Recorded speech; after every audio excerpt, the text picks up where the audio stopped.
Welcome to technical study zone. बहुत सारा दोस्तों ने, बहुत सारा स्टूडेंट्स ने कमेंट्स किया है कि सर आपका इसरो में सिलेक्शन कैसे हुआ। इसरो का ट्रेड टेस्ट और रिटन टेस्ट के एक्सपीरियंस आप शेयर कीजिए एक अलग से वीडियो बना के। तो आज मैं इसीलिए वीडियो बना रहा हूँ कि इसरो का रिटन टेस्ट से लेकर ट्रेड टेस्ट का एक्सपीरियंस मैं आप लोगों के साथ शेयर करूँगा, क्योंकि मैं टोटल 4 एग्ज़ाम क्रैक कर चुका हूँ। तो कैसे मैंने क्रैक किया उसका एक्सपीरियंस आप लोगों के साथ शेयर करता हूँ। तो वीडियो को लास्ट तक देखते रहिए। तो इसरो का एग्ज़ाम जो था RMT 305 एडवर्टाइजमेंट जो भरे थे विक्रम साराभाई स्पेस सेंटर, मेरा ट्रेड था मशीनिस्ट टेक्नीशियन बी में अप्लाई किए थे। और एग्ज़ाम जो हुआ था मेरा रिटन टेस्ट वो हुआ था 2/6/2019 में रिटन टेस्ट हुआ था। उसके बाद रिज़ल्ट आया रिटन टेस्ट का। रिटन टेस्ट का रिज़ल्ट आने के बाद ट्रेड टेस्ट के लिए बुलाया गया। ट्रेड टेस्ट था मेरा 27/8/2019, मतलब लगभग 3 महीना का बीच में गैप था रिटन टेस्ट और ट्रेड टेस्ट। और रिटन टेस्ट में मेरा इसरो का देख सकते हैं, ये मेरा क्वेश्चन पेपर है। रिटन टेस्ट कैसा होता है, इसरो का जो रिटन टेस्ट होता है उसमें आपका टोटल 80 क्वेश्चन रहता है। ठीक है, इसरो का रिटन टेस्ट में टोटल 80 क्वेश्चन रहता है, जिसमें 4 मार्क करके रहता है। एक क्वेश्चन का मार्क होता है 4 मार्क रहता है, और नेगेटिव मार्किंग रहता है एक क्वेश्चन रॉन्ग में 1 नंबर। मतलब एक क्वेश्चन अगर आप रॉन्ग कीजिएगा तो 4 मार्क्स प्लस एक्स्ट्रा आपका एक नेगेटिव मार्किंग जाएगा, टोटल 5 मार्क्स आपको नेगेटिव जाएगा। तो इसरो में क्रैक करने के लिए रिटन में कितना मार्क्स लाना चाहिए, तो बहुत सारा स्टूडेंट का मन में एक क्वेश्चन है। तो देखिए, सिर्फ इसरो में नहीं, कहीं भी एग्ज़ाम में अगर आप क्रैक करना चाहते हो तो उस एग्ज़ाम का 80% मार्क्स आपको लाना है। ठीक है, 80% अगर मार्क्स लाइएगा तो आपका जो है 100% रिटन टेस्ट क्वालिफाई हो जाएगा।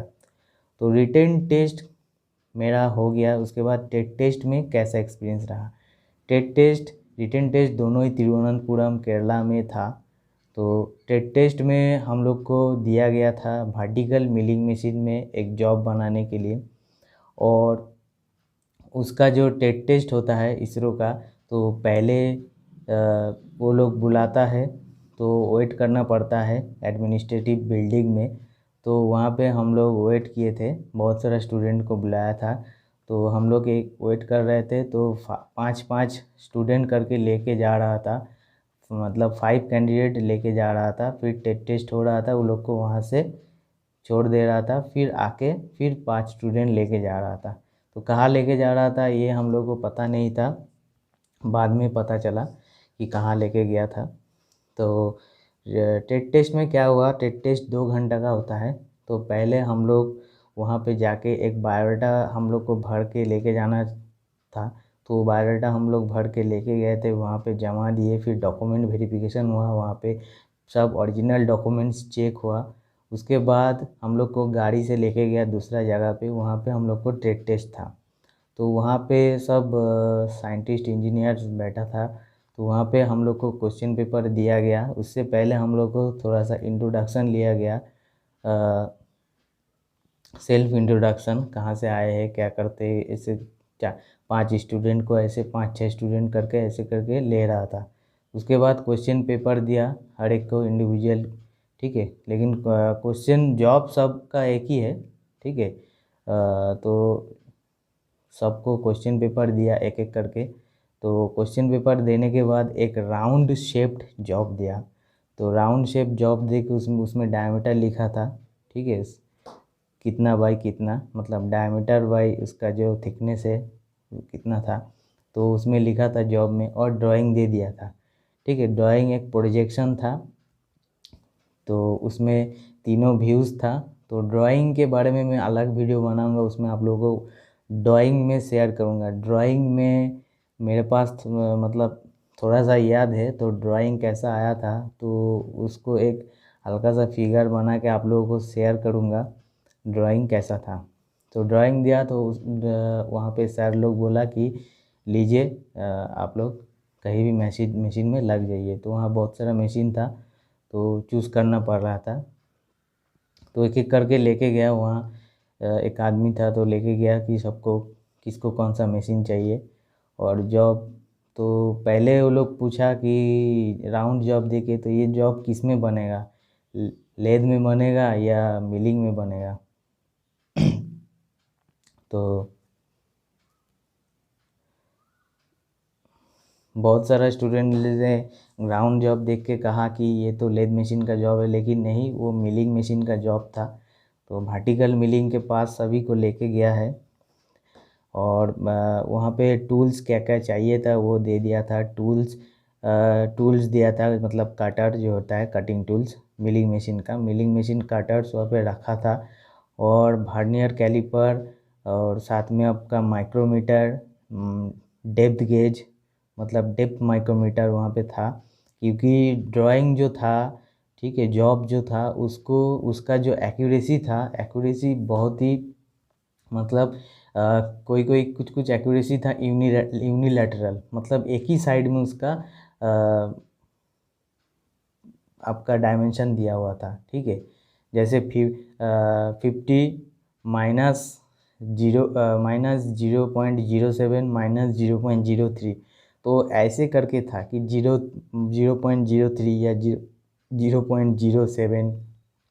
तो वो आपका सिर्फ माइक्रोमीटर में ही आप चेक कर सकते हैं। आपको वर्नियर दिया गया था लेकिन माइक्रोमीटर भी आपको दिया गया था, हम लोग को दिया गया था कि वो जैसे वो सब डायमेंशन होगा तो उसको माइक्रोमीटर से चेक करने के लिए।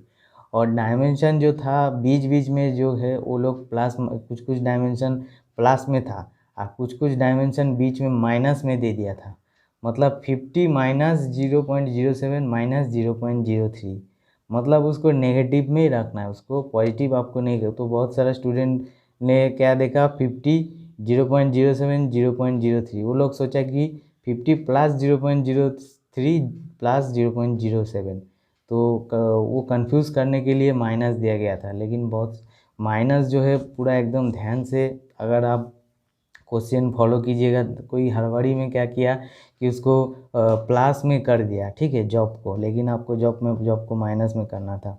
तो जॉब थोड़ा सा टफ था क्योंकि उसमें बहुत सारा स्लॉटिंग ऑपरेशन था। फिर आपको वहाँ पे कुछ एंगल, आपका वाइस घुमा के एंगल करना था। ठीक है, तो जॉब जो ड्राइंग मेन इसरो का जो मेन टेस्ट क्रैक करने के लिए इसरो का मेन ड्राइंग आपको समझना है, क्योंकि ड्राइंग आपको बहुत ही टफ देता है इसरो में। ठीक है, इसरो का ड्राइंग जो होता है, ड्राइंग अगर आप समझ जाइएगा तो आप इसरो का जॉब, मतलब जो ड्राइंग दिया जाएगा उस हिसाब से आप जॉब बना दीजिएगा। लेकिन ड्राइंग जो होता है बहुत टफ होता है। बहुत सारे स्टूडेंट क्या होता है, ड्राइंग सोचते सोचते उसका टाइम निकल जाता है। और ड्राइंग ऐसा ड्राइंग दिया जाएगा ना आपको कि मतलब आपको समझ में ही नहीं जाएगा, आपका उसका फिगर बनाने बनाते ही आप सोचते सोचते ही आपका टाइम पार हो जाएगा। 2 घंटे का टाइम मिलता है, तो 2 घंटे के अंदर आपको जल्दी जल्दी बनाना है। एक एडवांटेज देता है इसरो में, क्या है कि हम लोग का जो जॉब था उसका मटेरियल था एलुमिनियम। तो एलुमिनियम मटेरियल था तो हम लोग ज़्यादा डेप्थ दे के, लेकिन वो लोग फॉलो कर रहा था ऊपर से साइंटिस्ट लोग, इंजीनियर्स लोग, कि डेप्थ ज़्यादा देने में वो लोग आके डांट रहा था। ठीक है, और कूलेंट जो था एकदम सफिशिएंट ऑल टाइम कूलेंट गिर रहा था। ठीक है, तो और आपका जो इसरो में आप लोग के मन में क्वेश्चन होता है कि सीक्वेंस लिखने देता है कि नहीं, तो इसरो में जो है सीक्वेंस आपको लिखने नहीं देता है, लेकिन एक क्वेश्चन, आपका जो क्वेश्चन पेपर रहता है उसी में आपको एक अलग से एक answer sheet, question answer sheet दिया जाएगा। ठीक है, उसमें जो है आपका उस पेज में क्वेश्चन रहता है और नीचे में आपको आंसर लिखने का जगह रहता है। तो लगभग 10 क्वेश्चन रहता है सीक्वेंस के ऊपर, जिसमें आपको जो आपका जॉब आया है उस रिलेटेड आपका क्वेश्चन रहता है। जैसे आप कौन सा काटर यूज़ किए हैं, कितना का काटर यूज़ किए हैं, कितना प्रकार के काटर यूज़ किए हैं, एंड मिल काटर किए हैं, स्लैब मिलिंग काटर किए हैं, या फिर प्लेन मिलिंग काटर किए हैं, टी स्लॉट काटर किए हैं, तो कितना प्रकार के काटर आप यूज़ किए हैं, उसका डायमेंशन क्या है, ये सब पूछता है। प्लस मशीन का स्पेसिफिकेशन पूछता है, मशीन का नाम पूछता है। ठीक है, तो ये सब क्वेश्चन रहता है और लगभग 10 क्वेश्चन लगभग रहता है, उतना याद नहीं है। वो जो पेपर है वो लोग जमा ले लेता है। और इसरो का टेट टेस्ट में कोई मार्क्स रहता है कि नहीं, तो ये आप लोगों के मन में क्वेश्चन है, इसरो का टेट टेस्ट में मार्क्स रहता है कि नहीं। तो देखिए, इसरो का टेट टेस्ट में अलग से मार्क नहीं रहता है, लेकिन 100 मार्क का वो लोग मान के चलता है कि टेट टेस्ट 100 मार्क का रहता है। उसमें आपको 60 मार्क लाना है, तब भी जो है आप क्वालिफाई करोगे। उसके बाद जो है रिटेन टेस्ट में आपका जितना मार्क रहेगा, रिटेन टेस्ट के मार्क्स के हिसाब से ही मेरिट लिस्ट बनता है। तो इसरो का जो है टेट टेस्ट में ज़्यादा लोग डिस्क्वालीफाई हो जाता है। टेट टेस्ट बहुत ही टफ होता है, इसीलिए क्या होता है कि 60% एवब जो कैंडिडेट मार्क्स ला लेता है टेट टेस्ट में, टेट टेस्ट में जो है आपका जॉब का 60% एक्यूरेसी 60% कंप्लीट होना चाहिए, तब जाके जो है आप क्वालिफाई कर जाओगे। तो इसरो का टेट टेस्ट में मेरा मार्क्स था, वो लोग मार्क्स डिक्लेयर किया था बाद में वेबसाइट में, तो उसमें मेरा 99 था आउट ऑफ 100 में टेट टेस्ट में। टेट टेस्ट में मेरा अच्छा खासा नंबर था, तो इसीलिए टेट टेस्ट भी मेरा क्वालिफाई हो गया, और रिटेन टेस्ट का नंबर भी ठीक था, तो इसीलिए जो है मेरा ओवरऑल जो मेरिट जो है बन गया था। ठीक है, जो रिटेन टेस्ट का मार्क्स के अनुसार ही वो लोग जो है मेरिट लिस्ट बनाता है। टेट टेस्ट में आपका कितना मार्क्स रहे ये नहीं देखता है। ठीक है, टेट टेस्ट सिर्फ आपका क्वालिफाइंग नेचर होता है, उसमें आपको 60% आपको जॉब बनाना होता है, मतलब 60% मार्क्स लाना होता है आउट ऑफ 100। टेट टेस्ट में 100 रहता है, तो आउट ऑफ 100 में आपको 60 लाना पड़ता है। जो लोग 60 लाता है, अगर मान लीजिए कोई 60 ला दिया लेकिन उसको रिटेन टेस्ट में बहुत ही अच्छा नंबर है, तो उसका जो है मेरिट बन जाएगा। आपका अगर 100 आ गया लेकिन आपका रिटेन टेस्ट में मार्क्स कम है, तो आपको छाट दिया जाएगा। इसरो का मेन यही होता है कि टेट टेस्ट का नंबर, रिटेन टेस्ट का नंबर से ही मेरिट लिस्ट बनता है। सिर्फ इसरो का नहीं, जितना भी एग्ज़ाम होता है, गवर्नमेंट एग्ज़ाम जितना भी होता है, उसमें रिटेन टेस्ट का मार्क्स ही देखा जाता है। टेट टेस्ट सिर्फ क्वालिफाइंग नेचर रहता है। ठीक है, तो उसके बाद फिर मेरिट लिस्ट आया। उस टाइम जो है इसरो का जो मेरिट लिस्ट बनने के बाद वो लोग ज्वाइनिंग के लिए भेजता है, तो उस टाइम जो है फाइनल अपॉइंटमेंट नहीं होता है, आपको ट्रेनिंग के लिए बुलाया जाता है। 6 मंथ के ट्रेनिंग होता है, तो 6 मंथ के ट्रेनिंग में आपको सैलरी मिलेगा, सब कुछ मिलेगा, लेकिन आपको कुछ भी परमानेंट एम्प्लॉय जैसा कुछ बेनिफिट नहीं मिलेगा। तो आफ्टर 6 मंथ के बीच में ही आपका जो है पुलिस वेरिफिकेशन हो जाता है। उसके बाद जो है आपको फाइनल अपॉइंटमेंट मिलता है। तो मेरा जो हुआ था कि मैं ट्रेनिंग में नहीं गया था, क्योंकि उस टाइम मैं दूसरा नौकरी कर रहा था, तो ट्रेनिंग में मैं नहीं गया था।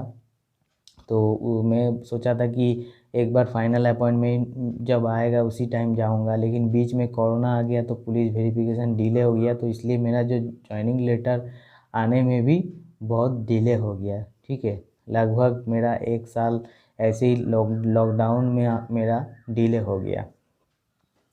तो ये था इसरो का टेट टेस्ट। और जो ड्राइंग आया था टेट टेस्ट में, उस ड्राइंग के ऊपर एक अलग से वीडियो बनाऊंगा। ठीक है, कौन सा ड्राइंग दिया गया था। अब बात करते हैं कि इसरो का रिटेन के लिए कौन कौन सा किताब पढ़ना चाहिए। देखिए, इसरो का रिटेन के लिए आप मेनली टेट टेट थ्योरी जो होता है, नीमी का फॉलो कीजिए। उसके बाद जो है आप वर्कशॉप कैलकुलेशन को ज़्यादा फोकस कीजिए, क्योंकि इसरो में वर्कशॉप कैलकुलेशन से बहुत सारा क्वेश्चन आता है। वर्कशॉप कैलकुलेशन कपिल देव का पढ़िए। और मैंने इसरो के लिए स्पेशली कौन कौन सा किताब पढ़े उसके लिए अलग वीडियो बना दूंगा, क्योंकि वीडियो बहुत लंबा हो जाएगा। तो ये था स्किल टेस्ट का फुल एक्सपीरियंस। इसमें से अगर कुछ छूट गया तो आप लोग को बाद में शेयर कर दूंगा। अगर कुछ ख़राब लगे, कुछ बुरा लगे, क्योंकि बहुत सारा लोगों को मैं कमेंट्स नहीं कर पा रहा हूँ, इतना कमेंट्स आता है, ऊपर से काम रहता है, तो इसीलिए बहुत सारा लोगों को कमेंट नहीं कर पाता हूँ, तो इसलिए आप लोगों के पास माफ़ी मांगता हूँ। ठीक है, और आप लोगों को बहुत बहुत धन्यवाद इतना सारा कमेंट्स करने के लिए, इतना सारा विश करने के लिए। आशा करता हूँ आप लोगों को जितना हो सके मेरे तरफ से आप लोगों को हेल्प की करूँगा कि कैसे इसरो में क्रैक किया जाए। अभी तो शुरुआत किया हूँ, धीरे धीरे आप लोगों को सब वीडियो में बताते रहूँगा।